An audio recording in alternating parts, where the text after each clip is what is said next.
Atatu mbari mu Rwanda nje muri ibi bikorwa turimo dukora hano dufasha igihugu cyacu mu bijyanye n'ubuvuzi. Iki gikorwa nagitangiye mu 2012 maze kugera mu Bwongereza nabonye ko inshuti bakunzi ba Iyobokamana TV turabasuje mu izina rya Yesu Kristo. Ni kwa kundi mumenyere ko tugira gutya tukabakorera inkuru ziba zigiye zitandukanye, cyane cyane ziba ziri mu ruhando rwa gospel, dore ko twebwe nyine dukora iyobokamana cyangwa inkuru zishigiye nyine ku myemerere cyangwa inkuru zijyanye nyine n'iyobokamana nk'uko narindimo mbisobanura.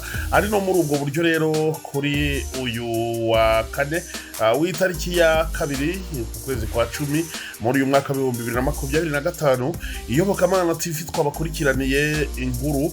Ni inkuru ijyanye n'ibikorwa by'indashyikirwa bikorwa n'umuryango witwa Legacy of Hope, ni umuryango wa Gikristo ukora ibikorwa bitandukanye washinzwe na Pasiteri Azanye, ni umukozi w'Imana w'umunyarwanda ariko uba mu gihugu cy'Ubwongereza. Nyuma rero ko ibona yuko akwiye kugira umusanzu atanga ku iterambere ry'igihugu cy'u Rwanda ndetse n'imibereho myiza y'abaturage, uyu mushumba yatangije uyu muryango maze awushyiraho mu ntego zo kwita ku burezi ndetse no kwita ku buzima. Ariyo mpamvu buri mwaka buri gikorwa nyine ni igikorwa kiri ngaruka mwaka kabiri mu mwaka azana n'itsinda ry'abaganga bavuye mu Bwongereza babarizwa muri uyu muryango, bakaza mu bitaro bitandukanye maze bakavura abarwayi, bakababaga ibibyimba mu buryo butandukanye, bagakorana n'abaganga baba baragiye babasuzuma ababyeyi b'ingumba cyangwa batabyara bafite ibibazo bitandukanye. Byose bagakora ibintu bitandukanye mu bitaro bitandukanye biba biri mu gihugu, aho nk'uko Pasiteri Azanye yavuze yuko bari ubu uyu mwaka bari gukorana n'ibitaro 14 mu gihugu hose, kandi yuko bigenda bitanga umusaruro ndetse by'umwihariko kubera viziyo cyangwa icyerekezo cy'igihugu. Aba baganga baba baturutse mu Bwongereza cyangwa muri barizwa muri Legacy of Hope, ubu bari guhugura abaganga nyine cyangwa abanyeshuri biga ubuganga nyine ku bitaro bya Teaching Hospital, kugira ngo ubumenyi baba bazanye nyine busigare mu gihugu. Iri tsinda riza rifite ibikoresho byinshi bitandukanye by'ubuvuzi, by'umwihariko bambara kubikoresha bakabisigira ibitaro bakoreragamo kugira nyine ngo bakomeze babishyigikire kandi bakomeze babiteze imbere. Twibutsa ko Legacy of Hope imaze imyaka myinshi izana nyine aba baganga cyangwa itsinda cyangwa amatsinda atandukanye y'abaganga baturutse mu Bwongereza, bakaza bagahugura, bakabaga, bagakora n'ibindi bintu bitandukanye ku buryo ubishyize muri budget cyangwa mu mafaranga wabona yuko ari akayabo k'amafaranga bemera gutanga kugira ngo barengere ubuzima bw'abandi. Ari nacyo ijambo ry'Imana risaba yuko umuntu aba akwiriye kugira neza akigendera, kuko ugira neza ukayisanga iyo ugiye, wagira nabi bikakugaruka ukiriho. Pasiteri Azanye aganira n'iyobokamana cyangwa aganira n'itangazamakuru yavuze yuko ashima Imana cyane yamushoboje gutangiza iri vugabutumwa, ndetse yamara kurigira ivugabutumwa akarigira ivugabutumwa rishingiye ku bikorwa bya bindi bavuga ngo kora ndebe iruta cyane vuga numve, kandi ku itorero ryiza riryita ku mfubyi n'abapfakazi, abarwaye, abantu bari victime cyangwa bababaye mu buryo nyine bugiye butandukanye. bamwe rero mu baganga baje muri iri tsinda bagiye baganira n'itangazamakuru, bagiye batubwira ibintu bitandukanye bijyanye nyine n'imbamutima zabo ku Rwanda, uko barumenye, uko icyo babona ibi bikorwa by'ubuvuzi bimara, byose murabikurikira ku Iyobokamana TV nk'uko twabateguriye iyi nkuru ndende.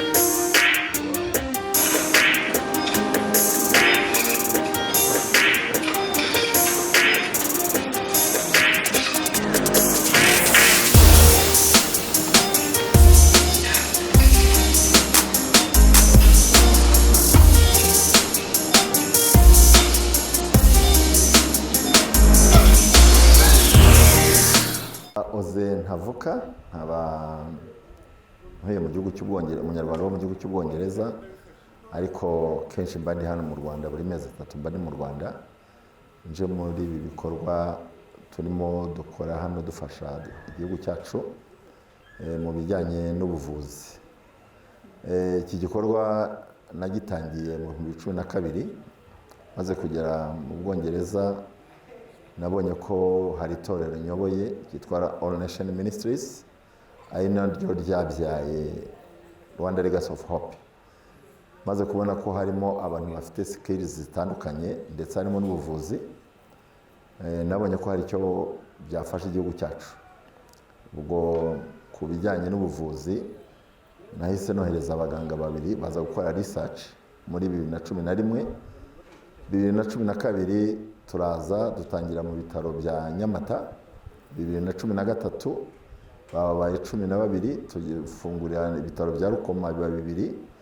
14 twari tugize ibitaro 4, abaganga bagenda biyongera, ubwo twari dufite 42. Uyu munsi tuvugana harimo n'aba baje, kuko harimo abaje bwa mbere, tumaze kugira abaganga 198. Mu buryo dukorana n'ibitaro ndetse na Minisiteri y'Ubuzima, dufitanye MU nayo. MU imaze iyo myaka yose kuva 2015 ubwo twatangiye kugirana MU na Minisante. Twakoreraga mu bitaro ubundi 14 mu gihugu hose, twigisha ndetse tubaga n'abandi bafite indwara zigoye. Aba specialiste tuzana n'abaganga baba professeur bari mu rwego rwo hejuru. Ubu rero hano turi kuri CHK tuhafite abaganga babaga umugongo, ababaga ibibyimba byo mu bwonko, hari n'abandi baba gynecologist nabo babaga ariko bakoresheje laparoscopy badasatuye, bakabaga n'ubuhanga mbese bugezweho bwo kubaga umuntu batamusatuye mu nda. Ubwo dufite n'abandi ba ENT. Ubu mbese tuza muri iki cyiciro uyu mwaka twazanye ibyiciro by'abaspecialiste 7. Hano rero abo nibo bahari, ariko dufite n'abandi bari muri CHB i Butare, nabo barimo abalaparoscopy, gynecology ndetse na ENT, laryngologist. Uwo nguriyo nawe ni umuganga ukomeye, sinzi ko na kubivuga gutya, ariko sinzi ko hari abo dufite hano muri iki gihugu. I Rwamagana naho tuhafite abandi baganga 5 ndetse na Gahini. Abo ngabo nabo barimo gutraininga aba residents mu bijyanye na hania. Mbese muri make iyo tuje ubu haje abaganga 24. Umwaka ushize nabo hari haje 19, uretse ko icyo gihe ubwo tutakoze twageze hano dusanga hari ikibazo cya Marburg, bituma tudakora dusubirayo. Actually ubu nibo bagarutse, kandi bahura na cases zikomeye ku buryo nk'ubu abari hano b'umugongo batangira saa 1 bakarangiza saa 5 z'ijoro. Iyo tuje tuzana n'ibikoresho ndetse n'imiti. Ubu twaje tuzanye ibikoresho bya miliyoni 194. Nibyo twazanye muri ibyo bitaro byose bakoreramo, niturangiza kandi iyo turangije ibyo bikoresho tubisiga muri ibyo bitaro. Uyu muryango ni umuryango ukorera hano mu Rwanda, ugafashwa no mu Bwongereza, nawutangije mu 2011 kandi ni umuryango n'ubundi ushingiye ku myemerere. Numvise ko naza n'icyo gikorwa, ivugabutumwa ni ryiza naryo, ariko no ku magambo nibyo, ariko ibikorwa nabyo bifite imbaraga cyane. Kubanza hari ibyo bavuga hano, nasanze bavuga ngo roho nzima mu mubiri muzima. Ubwo rero mbese muri make ni uko dukora. Sinzi niba hari ikindi kibazo mwambaza. Tumaze gutreninga abaganga ba hano 450 kuva mu 2012. Tumaze kubaga abantu 8200, hatarimo 300 turimo guteganya kubaga muri iki cyiciro. Tuza kabiri mu mwaka, ariko kubera iyi vision ya 4x4 igihugu cyacu cyashyizeho, ubu turateganya gukora kenshi. Barifuza ko twaza buri mezi 2 kandi birashoboka nabyo. Ubundi twazaga turi 40-50, dushobora kohereza groupe nkeya zigenda zisimburana kugira ngo dushobore gutreninga abo ba residents bari muri teaching level 2 teaching hospitals. Niyo plan dufite, ndetse turateganya nuko twagira long time mission. Nk'ubu harabo dufite yiteguye kugirana inama n'ubuyobozi kuwa gatandatu cyangwa kuwa mbere, bashaka kuza kumara igihe kirekire, akaba yaza akamara umwaka, akamara amezi 5. Ibyo nabyo nibyo turimo guteganya kugira ngo noneho dufashe mu buryo burambuye, kandi twifuza ko izo skills zabo batazizana ngo bazisubizeyo, ahubwo zisigare hano mu gihugu wacu, natwe abaganga bacu bashobore gukora nk'ibyo abo ngabo barimo gukora. Iyo mutekereje kuri ibi bikorwa muri iyi myaka yose, uko mugenda muza umwaka ku mwaka, mwe mu magambo yanyu mubiha agaciro kangana gute? Nubwo udashobora kukabara, ariko mubiha uburemere bungana gute mukurikije icyo bimaze kugirira abanyarwanda nk'akamaro? Uburemere bwa mbere ni ukubona umuntu warubuze uko agira umuvuye agakira. Ibyo biratunezeza kuko hari benshi, hari nk'abo twasanze mu 2022 abavuriwe mu bitaro bya CHB, bari bamaze imyaka 17, abandi bamaze 5 badashobora kuvuga, kuko umuganga w'inti w'umularyngology wakurikirana ijwi akarigarura. Ubu baravuga, ni bazima. Hari abandi twabaze bafite ibibazo byo mu bwonko, bari bazi ko batazongera kubaho, bari bazi ko batazongera gukora, ariko uyu munsi kurikije n'ibizamini bakoresheje ubu n'imiti bari barategetse kunywa ntibakinywa kubera ko barakize burundu.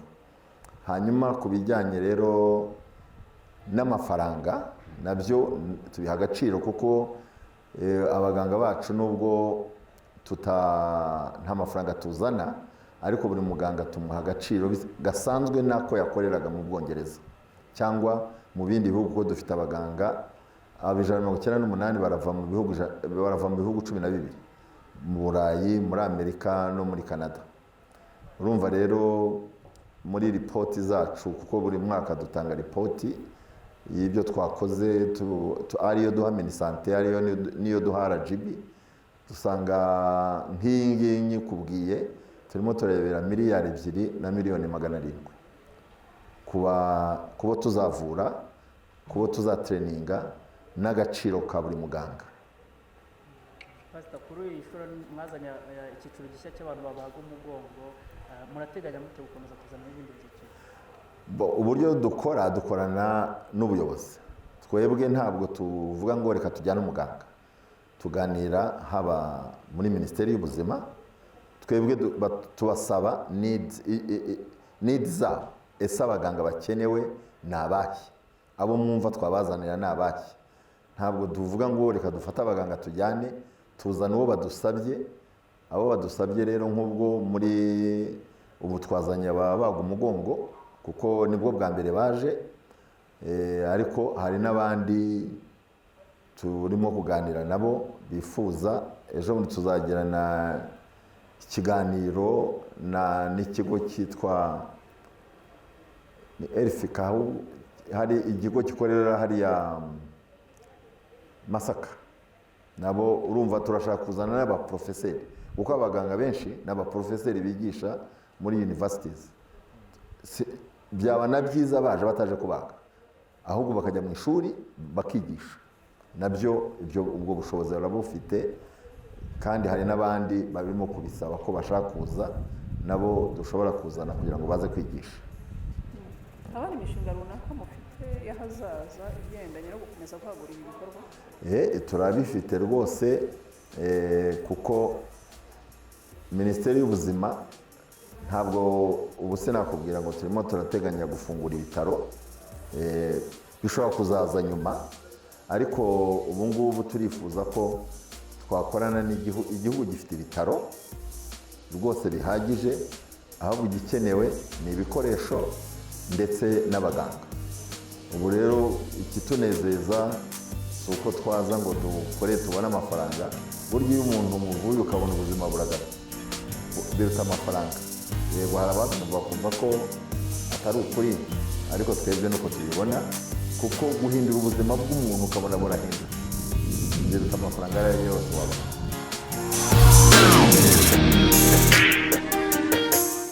So my name is Dr. Montier Morgan. I am a consultant ENT surgeon from Sherwood Forest Hospitals in Nottinghamshire, and this is in the Midlands of the United Kingdom. I'm here today at Seashuka on the kind invitation on collaboration with Rwanda Legacy of Hope.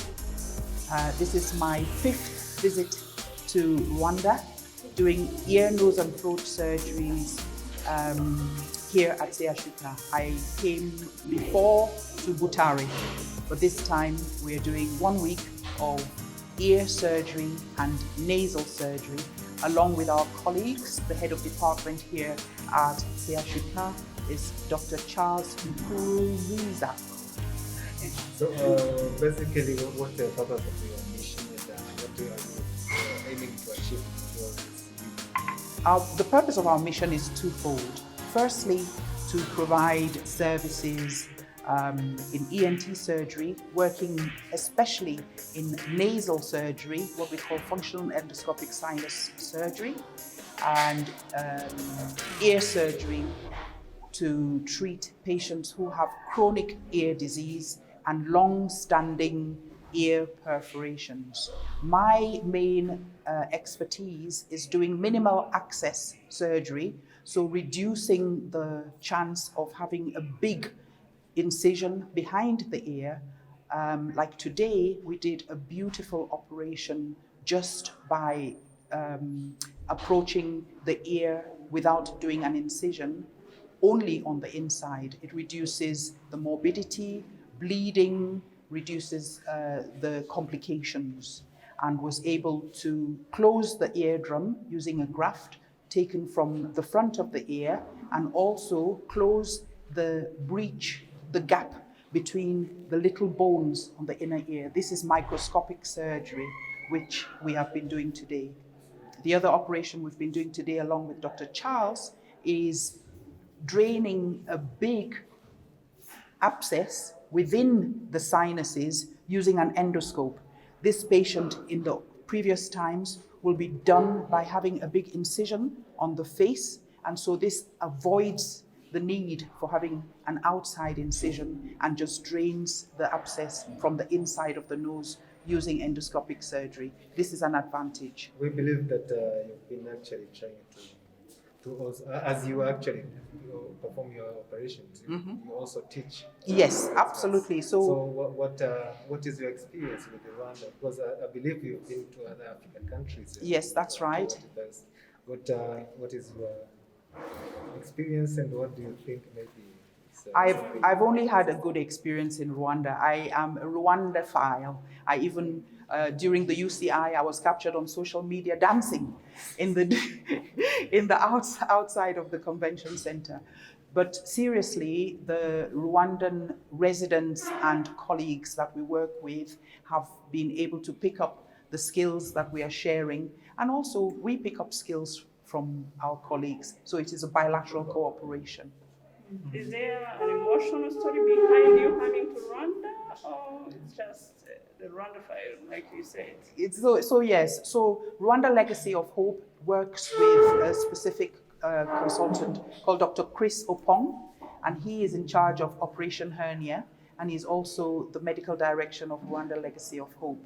And he approached me because he knows, as you say, I've been working with other African countries, with the West African College of Surgeons, and Dr. Opong approached me and said, we do not have any ENT surgeon going to Rwanda. We would like you to come along with us. And that was in 2016 or 2017. And since then, I've been coming to Rwanda. Only during COVID, we didn't come. And unfortunately, last year, because of the Marburg virus, we came and had to leave. Yeah. Talk about your experience.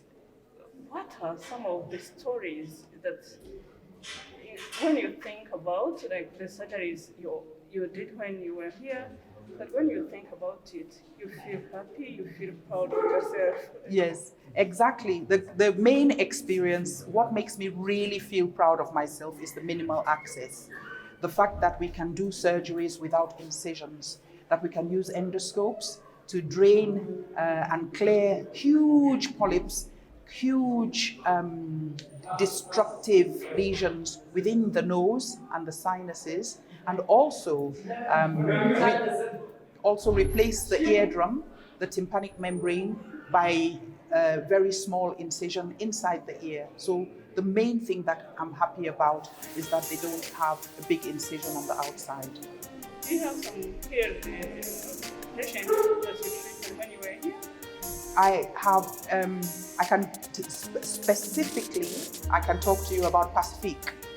Pacifique is a patient that I operated on in Butare, and I'm still in touch with him.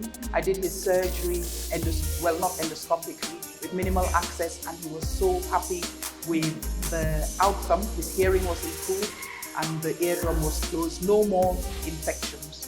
So that is one that I can remember specifically. Thank you for your services. Thank you. Thank you.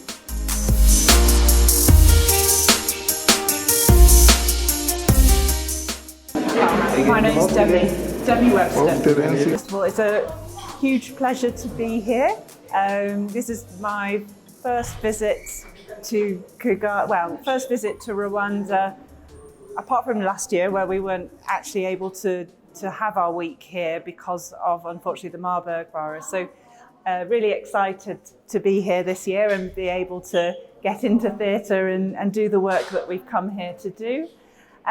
So yes, I'm an anaesthetist, so I'm working alongside the local physician anaesthetists and anaesthesia nurses to provide safe anaesthesia for the spinal surgeons and cranial surgeons who are here. So we're a visiting team working alongside the local doctors and nurses to provide care for local Rwandan people, and it's a real privilege to be here. I think we are learning from one another because we do things slightly differently in the UK, and so there are skills and drugs and information we can bring here from the UK, but also I am learning things here too. So it's a really valuable experience, hopefully for all of us. I think it's such a wonderful team, and they've really received us very warmly,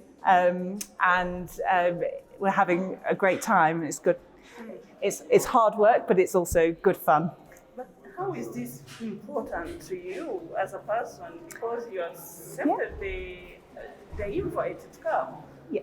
Why did you take it? I love to travel. I love to experience different cultures. I feel like I grow as an anaesthetist by learning to have to do things differently. Working in an environment with good resources but less resource than we have back home, it makes you think about what you're doing and do things slightly differently, and you have to maybe think a bit more about safety. There's maybe more safety provision back home. So For example, the other day we had power cuts. That's never happened back home. We had kind of 15, 20 minutes where ventilators weren't working, monitors weren't working, but we have backup mechanisms, and we all know what we're meant to do in those situations when they arise. But and that all just fell into place really nicely, and I'm glad to say everyone was very safe. But it's the kind of experience that I don't tend to get back home. Is this fulfilling to you? Fulfilling? Are you happy with it? Oh, am I happy? Yeah, I love being here. I come here with a team of people who really want to be here, and everyone smiles. Everyone that I've met in Rwanda is so welcoming and happy. It's just a lovely working environment. So yes, I'm very happy to be here. Thank you. Oh, hello. My name's Ada Ejiofo. I'm a consultant. Now, I have to make this clear. Since I arrived in Rwanda, I've learned to introduce myself as an anesthesiologist. In the UK, I would simply describe myself as a consultant anesthetist, but that means something. I've come to learn that means something different in Rwanda. So it takes after the American system, where an anesthetist is a nurse, an anesthesiologist is a physician. So I've learned now to describe myself as a consultant anesthesiologist. So please tell us about your experience here.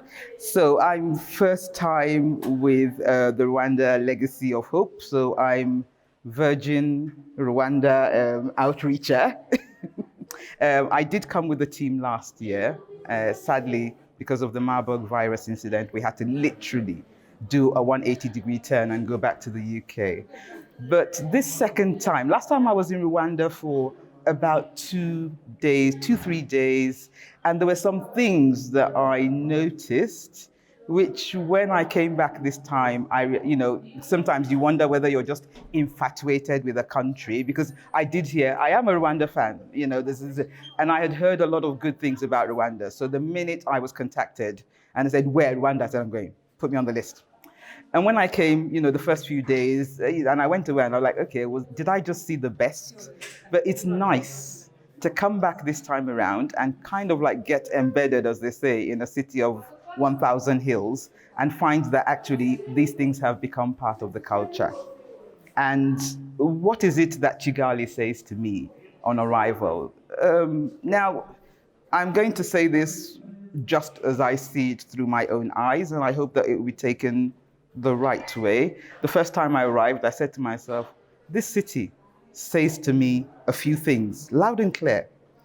We don't necessarily want to be the most modern city or sophisticated city in the world, but we are friendly, we are clean, and we are peace-loving.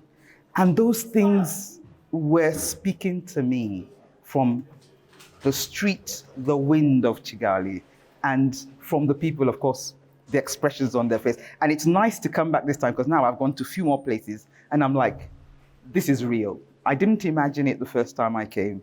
This is real, and I'm delighted. I am truly delighted for some of the directions that I see this country going in. And I did say to people after my first experience, I said, if I have any advice for a young person of Black ancestry anywhere in the world, it would be visit Rwanda. And I mean that. And I'd like all of you to take that seriously, because it is now the charge of your generation to make sure that never gets lost. Because one of the lessons that I learned here is that the Black man can. That is one, and I don't want you to lose it. Because if you lose it, then there is nowhere else to say, you know what, go to Rwanda. They've done it in one generation. They flipped their narrative 180 degrees on its head. The Black man can. Wow, that is What is your experience with working with Rwandan anesthesiologists? Now, when you say London anesthesiologist, London is Rwanda. Oh, Rwanda. Oh, sorry, pardon me. Yes. part of what you are doing. Like Very young people, very eager to learn, very curious about what happens in other parts of the world. So I find that very interesting to say to them, you know, that's the way I would do it. So it's okay. That. There's other ways of doing it. And I think that probably is one of the real things that we bring. It's not just the service provision. It's just with our younger colleagues to open their eyes to what's going on around the world so that you are aware that you're part of an international community and that community is there to support you. Because I go to some other African countries and you find that, particularly in anesthesia, sometimes people start to feel like they are a little pool that has been disconnected from the river. And it's just to say, come back to the river so that we stay fresh, we stay connected. So that's, I've established contact with colleagues, both old and young, and I've promised to stay in touch with them so that we all kind of like enrich each other. It's a bilateral thing. I would hate for anybody to think that this is one-sided. It's not. The learning is on both parts. So we enrich each other, each time we interact. And we'd like to keep that on. We'd like things to keep going on in an upward trajectory. It's really important. Talk about the importance of what you do in the operating room, because, come on. Without anesthesia, there is no surgery, or at least there will not be a lot of surgery. And particularly I'm kind of like buddied up with the ENT group. I would like to think that ENT surgery would not have advanced as much as it has without the services of anesthesia. And so our job is to ensure that our colleagues, who are very good at what they do, are able to do their job with comfort and precision, and that the patient gets the best out of what is happening. Anesthesia is a bit of an odd mixture of science and sorcery. That's the way I describe it. Some days it does come across as a bit of magic, there's a bit of something magic, and I'm one of those who's very accepting of the fact that we don't have all the answers yet in science. So I describe it as a bit of science and a bit of sorcery, but evidence-based sorcery. So just so you get me right and don't misquote me. But that is the job that we do. We essentially are getting the human body to accept things that we did not as human beings evolve to accept, but with good intention. Because there's nothing natural about surgery. There's nothing natural about an operation. A man with a knife is a danger to you, and our natural instinct is to fight off a man with a knife. And my job is to calm 1,000 years and perhaps 1,000,000 years of evolution to say this man with a knife or with a sharp instrument has good intentions. Calm down. Let there be peace. So that's my job. Yes, sir.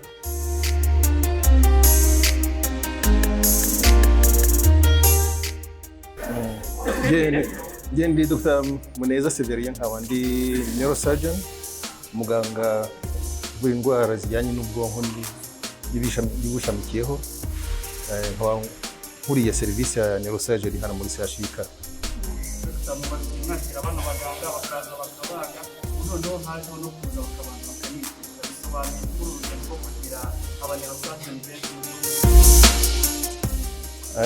Nibyo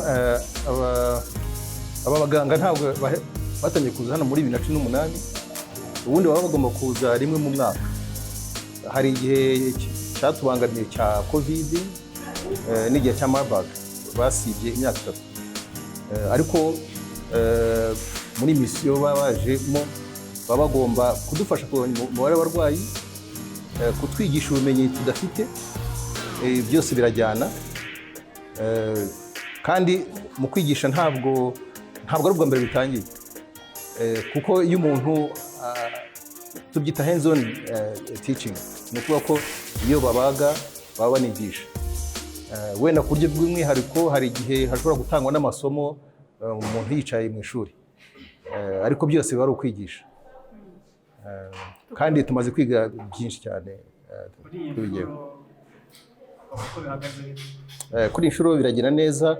Igitandukanye, inshuro mbere hazaga umuganga uvura indwara zifata mu mutwe gusa, ariko ubu ngubu haje n'umuganga uvura indwara zifata uruti rw'umugongo. Ni ubwa mbere bibaye. Nk'uko mubizi tubaga abarwayi bakeya kubera ko buri operasiyo ifata umwanya munini. Ubundi tuba duteganya yuko umurwayi uvura indwara yo mu mutwe cyane cyane n'ibibyimba biba ari binini biri ahantu haruhije kuhagera, ni umurwayi umwe ku munsi. Ariko uruti rw'umugongo akenshi ni abarwayi 2 ku munsi. Kugeza ubu ngubu byagenze neza, ndetse naho bisaba ibikoresho byihariye tudafite. Twaganiriye na King Faisal Hospital, tuganira na RSSB kugira ngo gire abo yohereza bavurirwa no muri na King Faisal Hospital. Hano kuri site mufite liste ndende y'abarwayi bafite ibibazo by'uruti rw'umugongo. Mwavugaga muti ni benshi, vuga babaje bagiye kudufasha kugabanya umubare. Ni benshi cyane, sinahamya yuko iyi misiyo yabagabanya. Abenshi nta nubwo wenda baba bakeneye, ni bake cyane bakeneye misiyo nk'iyi ngiyi. Iyo urebye umubare tuba dufite, hari benshi bashobora gukorwa mu buryo busanzwe, ariko umubare ukaba ari munini. Si uruti rw'umugongo gusa, wenda uruti rw'umugongo nirwo navuga ko ari rwo abarwayi bashobora kwihanganira kurusha nk'umuntu ufite ibyimba mu mutwe. Abafite ibibyimba mu mutwe nabo ni benshi. Ariko kubafasha kugabanya umubare? Umubare uragabanuka iyo havuyeho umwe, umubare ugabanutse. Kuko tuzi ko umurwayi umwe ashobora guhagarara amasaha 8. Bivuze yuko niyo havuyeho umurwayi umwe biba bigabanyije umubare. Icyari ikibazo n'ubundi kimaze igihe duhora nk'umuntu bimaze n'igihe n'izimbogamizi abana badashaka kwiga kuvura ibi, ese murabagiriza inama abaganga bakiri bato? Icyo kibazo kirakomeye, ariko ni na ngombwa kucyumva. Kugira abarwayi benshi ntabwo biba byerekana yuko ubuvuzi burimo gutera imbere. Kuko mbere abarwayi ntibamenyaga ko banariho, ariko ubu noneho baragaragara. Kandi imbaraga zashyizwe mu kwigisha nazo zirahari, kuko niba mu myaka 20 ishize hari neurosurgeon 2 nabo bagitangira kuvura, ubu ngo hakaba hari neurosurgeon barenga 7. Tukaba dufite umubare barimo kwitoza kuvura uburwayi bagera kuri 20. Bivuze yuko hari ikintu kirimo gukorwa kandi kigenda neza. Umubare w'abarwayi bategerejeho nta hantu utabona ku isi hose, nimo byateye imbere usanga ariko biba bihagaze, ariko bigasobanura yuko ubuvuzi burimo gutera imbere. Reka nibarize iki kibazo cy'amatsiko mfite. Uruti rw'umugongo kuki rutavurwa n'abaganga b'inzobere mu magufwa, rukanavurwa n'abo mwita ba neurosurgeon? Ubwo nazwo babita mu Kinyarwanda. Mu Kinyarwanda n'abaganga navuga bavura ubwonko ni nyakura, uko navuga. Ariko nta hame rihari ari umuganga w'amagufa, kandi baranahari baruvura muri iki gihugu. Abaganga b'amagufa bashaka kuvura uruti rw'umugongo, n'aba neurosurgeon bashaka kuvura uruti rw'umugongo. Bose birashoboka. Dr. Imyaka umaze gukorwa unaruwe musaruro byatanze cyane kuri abo baganga bigisha? Umusaruro urahari. Hari ibyo twagiye tubigiraho, cyane cyane ko iyo tubiteguye natwe dutegura abarwayi baruhishe. Twumvaga baduteje impungenge, twumvaga harimo ingorane mu kubavura. Iyo dukoranye nabo hari ibyo tumenya kandi biragaragara.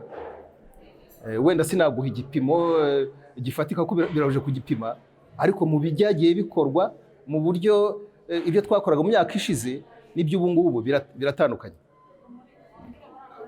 Ibyo mwakoraga mu myaka ishize ku buryo mwakoraga urwego mu mutwe gusa, umusaruro bahaje kuvura kudutera. Ese hari ibindi bikorwa muteganyiriza abarwayi batitegereje? Mu by'ukuri n'ibyo bindi byarakorwaga, ahubwo byakorwaga burya mu kuvura hari ibintu byinshi bisabwa. Ntabwo ari ubumenyi bw'umuntu gusa, ariko hari n'uburyo bwo kubona ibikoresho. Ibikoresho rero nabyo byagiye biboneka buhoro buhoro. Naho kuvuga uko umubare w'abarwayi tuzawugabanya, imbaraga zishyirwamo dufite n'ubundi buryo dutekereza. Hari igihe n'iyo wenda timu itaje, hari n'igihe natwe dukora twishakamo ibisubizo tugafata nk'icyumweru cyo kubaga kugira ngo tugabanye. Ibyo ni ibintu dukunze gukora. Mutekereza ko muri iki cyumweru bagiye kumara nibura kizarangira muvuye nk'abarwayi bangahe? Abarwayi bageneye iyi misiyo dushobora kuvura nibura abarwayi 15 bageneye misiyo. Ntibivuze ko izindi serivisi twakoraga nazo zihagarara, kuko hari abandi barwayi baza batunguranye bafite ibindi bibazo bisanzwe, nabo turakomeza tukabavura ku buryo dushobora kurenza abarwayi 25.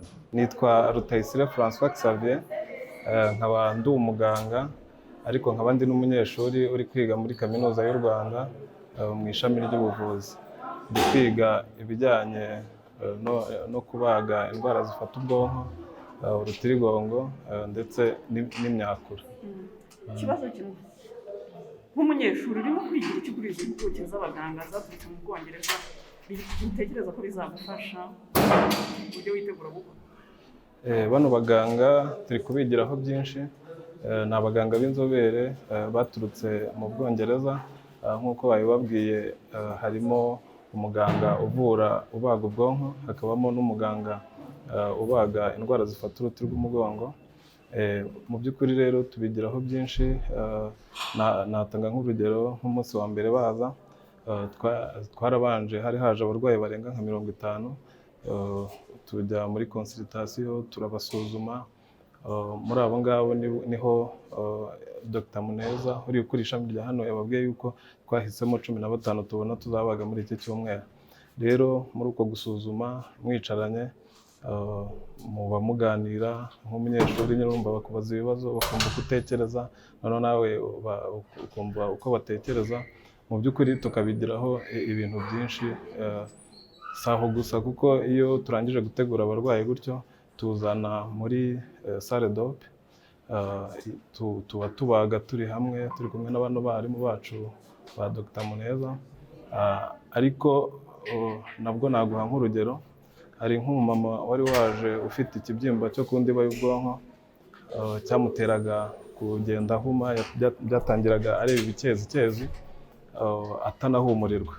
Urumva byari bigeze igihe ashobora no guhuma.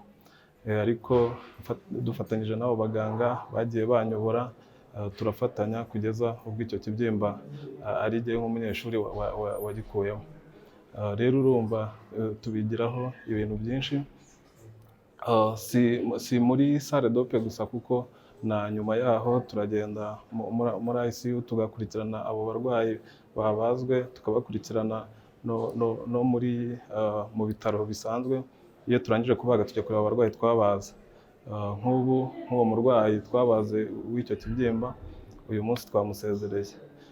Urumva yaje yenda guhuma, ariko ubu ngubu ameze neza. Yatubwiye ko ibyo bikezi atari afite byagarutse, kandi wanamusuzuma ukabibona ko uwo murwayi nyine yakize. Urumva rero ni ibintu bishimishije cyane.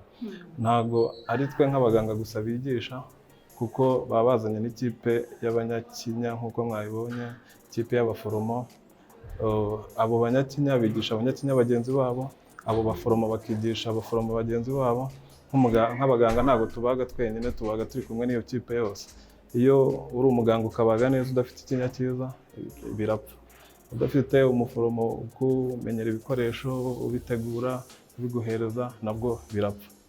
Rero iyo bazanye n'iyo kipe yose bakigisha izo mpande zombi, natwe nk'abaganga biradufasha, ndetse n'abarwayi bikagenda neza nyuma yo kubagwa. I've been here now since Monday operating, and we've been able to carry out laparoscopic surgery, which is keyhole surgery for women. The benefits of keyhole surgery is that you have small incisions on your abdominal wall, and your recovery is faster, so you go home the next day. For example, 2 days ago, we did a couple of women with severe endometriosis. If you did open surgery, you require them to be in hospital for about 5 or more days. But we did it by keyhole, so by the next day, they were up and about and ready to go home. Today, we have just done for a woman laparoscopic insertion of a transabdominal cervical cerclage. This is a surgery you do for women who've had recurrent pregnancy losses to try and put a stitch around the cervix to prevent them losing their pregnancy. This happens to be the first of the keyhole surgeries done in Rwanda. So I've had a wonderful team here supporting me to achieve that. This lady would have had open surgery to open her abdomen to put a stitch around the cervix. But today, using about 4 small incisions, less than 10 millimeters, we have been able to complete her surgery, and she should be up and about, ready to go home, either tomorrow or the day after. What is her story?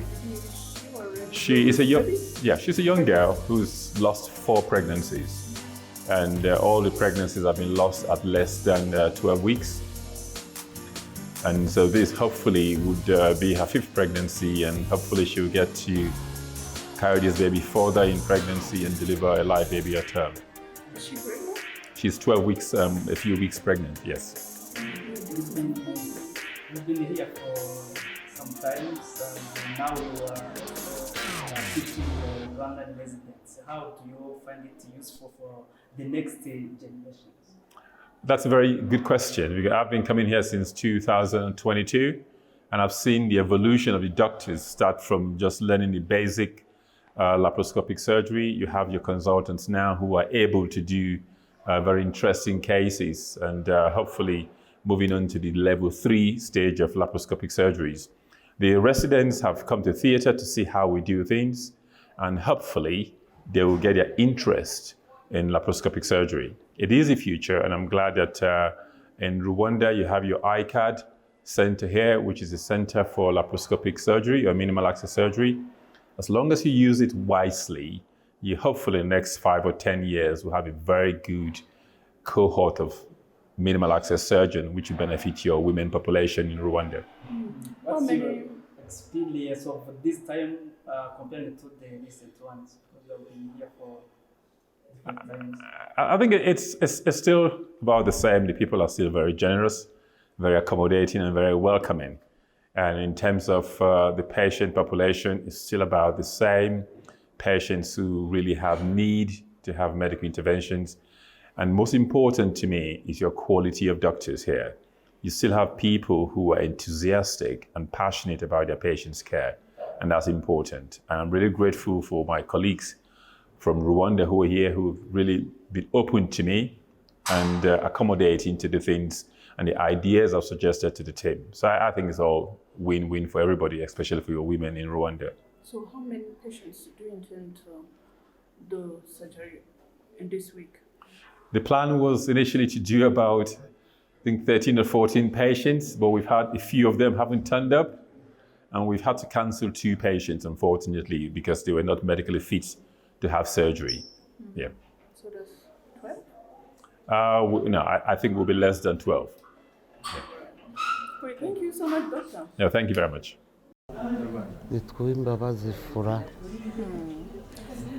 Tubwire ku burwayi bwawe, ubuhamya ni ubuhe, wari umeze ute, mbere y'uko bakuvura, uba urumva umeze ute, bitubwire byose. Babwire navuwe nabazwe ku wa 2, bagwa na babazungu, ariko kugeza izi saha sinzi icyo babaze, kuko naje mbabara umugongo n'urubavu n'ukuboko, ariko iyi karuvati nshasha nambaye sinzi nimba ariho babaze, sinzi ko atariho babaze, ibyo ntabyo nzi, kuko kugeza n'ubu ngubu ndamara umwanya nkumva ubwenge bwagiye. Mbere y'uko bakubaga wari umeze ute? Tubwire uko wari umeze. Maze imyaka 4 mu nzu, nabanje Kibagabaga njyayo mvayo, ngenda i Kanombe bantuma Faisal, naho nongera kandi namwe murabizi ubuzima bw'ubuko bumeze.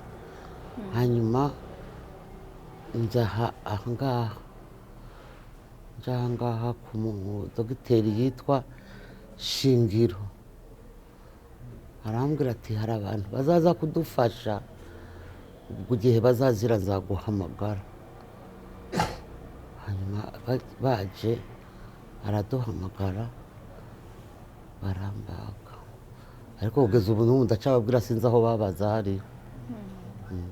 ufite icyizere ko uzakira umunani? Ishaza wari ufite ubushobozi bwo kuba wajya kwivuza uyu mugongo wari urwaye? ndarengana, nabagira neza nk'uko kwawe, yenda twaba tuziranye, jyewe ukaba uziranye n'umwana wanjye, ukaza ukamfunda nka 5, 10 cyangwa ukitanga ati uzaje kwivuza aha n'aha, jyewe nzakugurira imiti, nzakwishyurira. Nuko rwose sinajya kubesha. Mfite mituweli.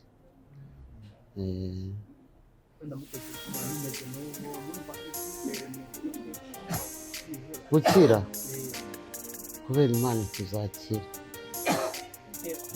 murakoze kuganiriza. Murakoze namwe.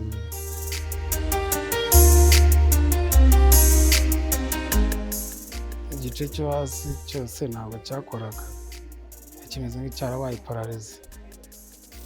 Bambwira ko nciye muri sikaneri, bambwira ko mfite akabyimba gafata ku rutirigongo kahagaritse amaraso amanuka. Niko kumbaga rero, ariko ubu biragenda birekera nko ndumva mu gice cyo hasi mo gake. watangiye kucyumva? Ndanyeganyeza n'ukuguru kandi ntabwo kwanyeganyegaga. Wamaze igihe kingana gute umeze gutyo? Ibyumweru 3. Wari umaze ibyumweru 3 kidakora? Cyangwa byari bimaze igihe kinini? Byari bimaze igihe kinini nyine hadakora. Nk'ukwezi. Byagutezaga ibihe bibazo kuba wari umeze utyo, wumvaga utangiye kwiyumva ute? Ntabwo nagendaga, nta kintu nakoraga, sinihagurutsaga, byasabaga ko umuntu yanerura. Byari byarahagaritse ubuzima bwawe mu buhe buryo? Urumva nko kwiga, ndi umunyeshuri wa kaminuza, nari mfite n'akazi, ku byose ibyo byarahagaze. Nta kazi n'ishuri nari nararisubiraho. Urumva hari icyizere cyatangiye kugaruka? Icyizere kiragaruka iyo utangiye, umuntu agukozeho iyo utangiye kumva utumvaga, icyizere kigenda kiza. Nitwa Bagwaneza Anosiyata, tuye mu karere ka Nyagatare, umurenge wa Nyagatare, umudugudu wa Barijabe. Yego, murakoze. Mutubwire uburwayi bw'uyu muhungu wanyu uko byari bimeze n'uburyo byari bibaremereye n'uko mwiyumva uyu munsi noneho nyuma y'uko bano baganga bamubaza. Yego, murakoze. Uburwayi bw'uyu mwana bwari buremereye cyane, nkanjye nka mama we numvaga ari ibintu biremereye umutima wanjye, uburyo nagezeho numva nihebe, nzi ko ubuzima bwe busa nkaho bubaye pararize. Ariko twageze hano ni ibintu byaje byihuta, bimaranye nk'ibyumweru 2. Hanyuma twaje hano tutazi indwara arwaye, kuko yari pararize kuva hasi ku maguru kugera hano mu gice cyo mu nda, ntabwo yumvaga.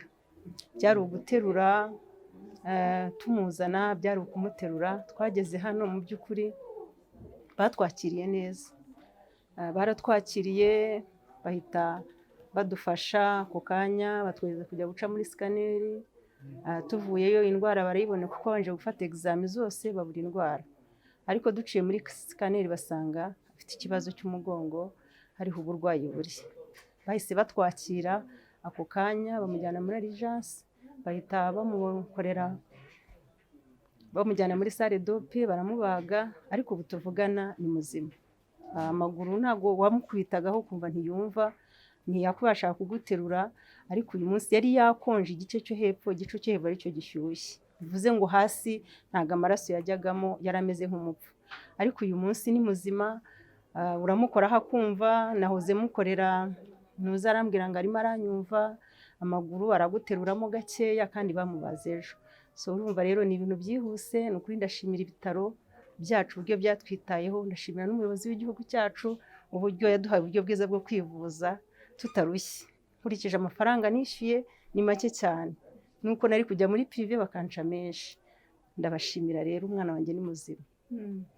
ari muri sale do rero umusenga yahe masengesho nari ndimo nsenga amasengesho akomeye kuko numvaga nihebye nari nzi ko atari buveyo yarahageze mbonye abaganga uburyo bamwakiriye buri muntu wese ashaka kureba indwara umwana wanjye arwaye umudogiteri umwe ahava undi ahajya numva nsa nk'umuntu wihebye ariko negera umudogiteri umwe ndamubaza aransobanurira arambwira ati ni ibintu byoroshye nitumara kumukorera sale dope nitumara kumubaga ari bukire humura barampumuriza ariko arimo numvaga ntabwo no kurya sinigeze ndya numvaga nihebye nzi ko atari bubeho kuko n'ubwa mbere umwana wanjye abazwe numvaga bikomeye nkurikije nawe uburyo yari yihebye ariko byagenze neza wamenye ko bamubaza ari abaganga b'inzobere bavuye mu Bwongereza ntabwo nabimenye ni amakuru mashya yego ni amakuru mashya mumbwiye urakoze turagushimiye murakoze cyane nawe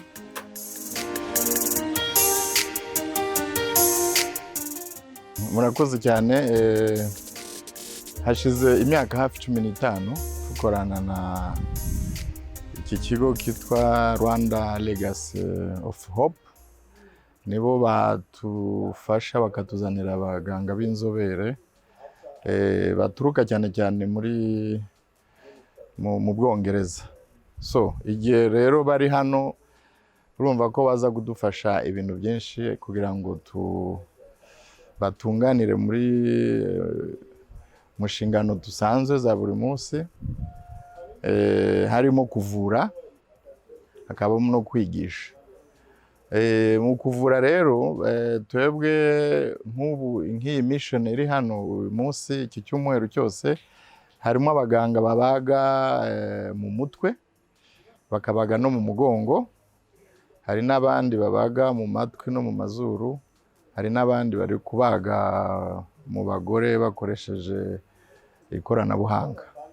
So rero abo barwayi turabagira kandi nabo baganga natwe turabafite, ariko umwihariko w'aba ngaba ni uko baza kudufasha kuza ndwara zikomeye, cyane cyane mu bwongo harimo ibibyimba bikomeye, ibyo abaganga bacu batashobora gukora bonyine, bakafatanya kugira ngo bafashe abo barwayi. Urumva harimo uretse kuvura abo barwayi ariko harimo no kwigisha abo baganga bacu, bakasangira ubumenyi n'abo bagenzi babo bavuye mu Bwongereza kugira ngo n'igihe cyose batahari abaganga bacu bakomeze nabo babibage. Mufite liste ndende ya bene aba barwayi bafite izo ndwara zikomeye? Yego, liste ni ndende, byo nababwiye, uretse kuba badufasha kubaga abarwayi bafite ibibazo bikomeye ariko baranatugabanyiriza kuri iyo liste. Nubwo abaganga abarwayi bacu bafite ibibazo ari benshi, ariko hari igihe nanone usanga bakeneye ibikoresho bidasanzwe. So urumva nabo iyo baje batuzanira ibikoresho, kandi ibi bikoresho bikadufasha no kubaga n'abandi barwayi nyuma y'iyi misiyo yabo. Mu myaka yashize kugera ubu hari nk'ibikoresho runaka mutari mufite baje babazaniye? So ntabwo mvuga ko ari ibikoresho tudafite, ariko rimwe na rimwe usanga ni ibikoresho bitahagije. Noneho iyo baje kubera ko baza bakabaga icyumweru cyose, bakaba bazanye ibi bikoresho byose bishobora kubaga abo barwayi icyo cyumweru cyose, bituma nyine tubaga benshi mu cyo cyumweru kandi dukoresheje ibi bikoresho byabo. Ibikoresho dusanzwe tubifite ariko hari ibyo tutagira bakabituzanira. Nk'ubu mu kubaga umugongo batuzaniye ibikoresho bituma tushiramo ibyuma mu mugongo.